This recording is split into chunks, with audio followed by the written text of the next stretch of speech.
Alright, welcome to today's project update. Actually made it quite a bit further with these with this project, and as it stands now, all the dragons are completed with the exception of the eyeball. I'm basically have to paint that a black. That's all. I haven't put the coat of varnish on yet. I want to make sure that I don't have any areas where I need to apply some paint. You know, if parts that have maybe been abraded or what have you. But all the colors are on. No shading done yet. I'm going to do the varnish first and then shade. So, beyond the actual dragons themselves, I also, if you remember on the last video, I had mentioned how I went ahead with him and went a little bit ahead to make sure I liked the colors, and in general I did. So for the rest of them, I finished out the colors with the base coats. This is just the first coat, if you will. Now, one thing I noticed as I was doing it, though, is something didn't feel complete. And it took me a little bit to try to figure out what it was. Because when I look at, these, he's in a great shape. He's now, of course, all I had to do was swap a head here, but the body, it's really colorful. Came out really, really well, and I like that look. I don't want since this is the Dragon Master Warlord, he's going to be a little more ostentatious, but a regular, this guy isn't going to be. But he needed something else. So one of the things I wanted to do was try to match an initial concept I had. So let's take. I want to show you a picture of what inspired me to go with this paint scheme.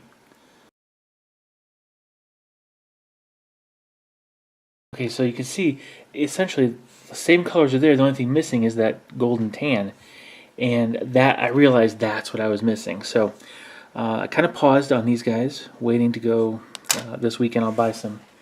I believe it's Ubshanti bone. I think that's the color I need based on what I've looked at so far. So other than that, though, I have done all of their gauntlets, the first coat of their arms, sleeves, what have you. I'm going to buy Ulthuan Gray as well, so I can actually use that on these as well. So they're going to get us redone a little bit, but all in all, I do like what I've accomplished so far. Now, as I mentioned in the previous video, last update, what I thought I'd do today is, in addition to just showing off what I've done, we'll go ahead and I want to walk you through how do you use the Basius basing texturer. So I've got my 3 40mm bases. I've already just took off the flash, any pieces that needed to be smoothed out, and it's ready to go. So all I need to do to start with is grab my handy dandy green stuff, and we'll just kind of watch how this happens. It's really a very simple matter. So it's going to lay it out. It's going to take a little bit here. It's best to go with too much than too little on these, because you can always mound it pretty well. So I'm going to actually cut this much off. That should do well. Alright. Now, one thing I want to mention, in some people tell you to, there's the point where the two colors meet, you want to discard that because it's kind of stiff. I've never found that to be a problem, though it technically does start to create a stiff film. By the time you knead the whole thing together, you can't even tell it's there. So I simply just start rolling it and spinning it, and I'll be back when this is ready to go. Alright? Alright, so there it's all set. Basically just put it into a, I prefer to put it into actual ball, okay, for this particular application. Because what I'll do then is simply place it on the center of the base, and then begin to press down and push out. So Let me get a close-up of that. Okay, so keeping it here, just kind of knead it and pull it from the center down to the outside, leaving it a large piece in the center, or the high area in the center. And now, personally, what I don't want it hanging over the side too far, so I just back it up a bit with a fingernail. Okay. You can leave it up like that, press it back in a bit. It doesn't have to be perfectly even. In fact, a little bit of difference there might be, might be a good thing. Might look good. All right, so now it's here all set. Okay, so you can see it's mounted really, really well, and you're ready to go on to the next step, which actually happens to be preparing the model if you haven't already. So here, I'm going to take this one off, and it's just hopefully in this case, it's just a matter of popping the, popping the foot. Let me go ahead and pull this tool off. That's a good one. And I'll run that through. Okay. Alright, it's off the base. Ready to go. Now, as I mentioned, I want to get rid of these pads a little bit here because I don't want them too big. So in this case, it's really just a matter of trimming them.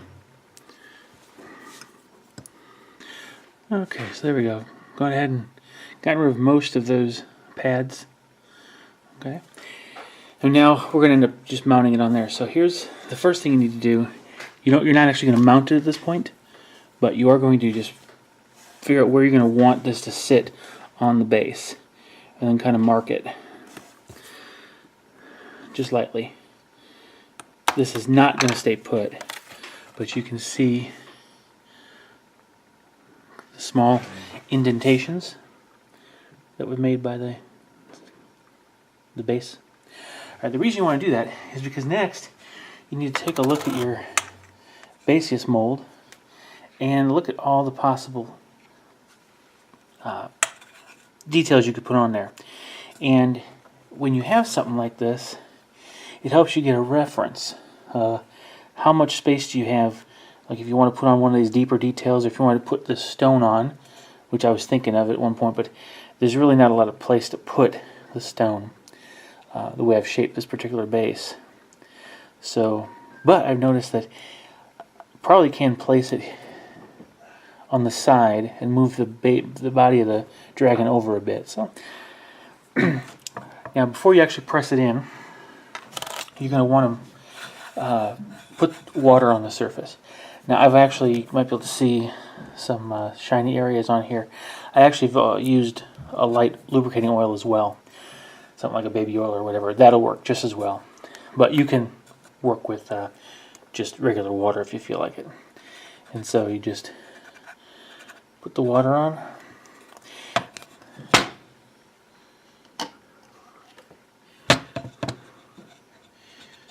Okay.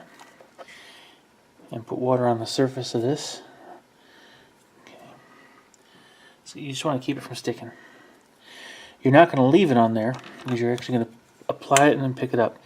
So I'm going to try to get that rock. This is the guy with the artillery piece, so I want to try to make that fit.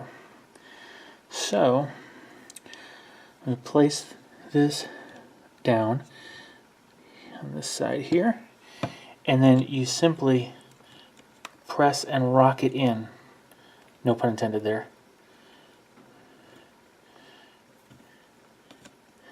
And you'll roll it around to get all the impressions all the way down to the edge. Okay? So here, take a look at that now.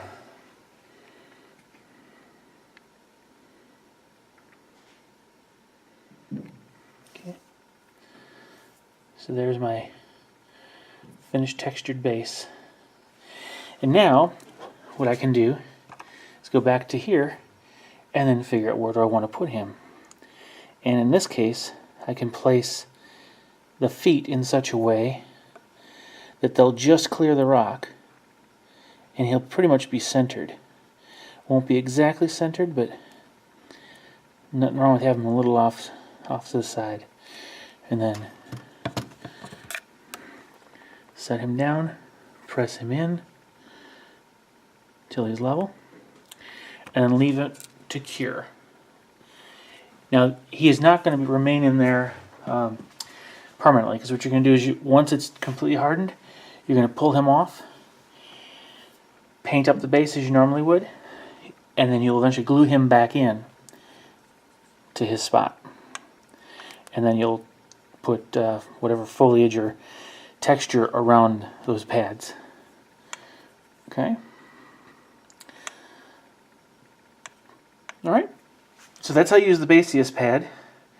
And again, I don't know if I haven't checked the zingecomp.co.uk website to see if they still have any of these in their catalog. But if you can find them, eBay or anywhere, they really are worth it, because it's very simple to get some nice textured bases, a little bit of paint, and you get some really nice, impressive, unique custom bases. All right. So that's essentially the update for all of my my Dragon Riders. Again, still nowhere near done. I'll need to get some of my, like I said, whole different paint colors, and then I'll be ready to go. Okay. All right. Well, I hope you enjoyed that, and stay tuned for next update whenever I happen to get far enough along at Warrant's one. All right. Catch you in the next video. Bye-bye.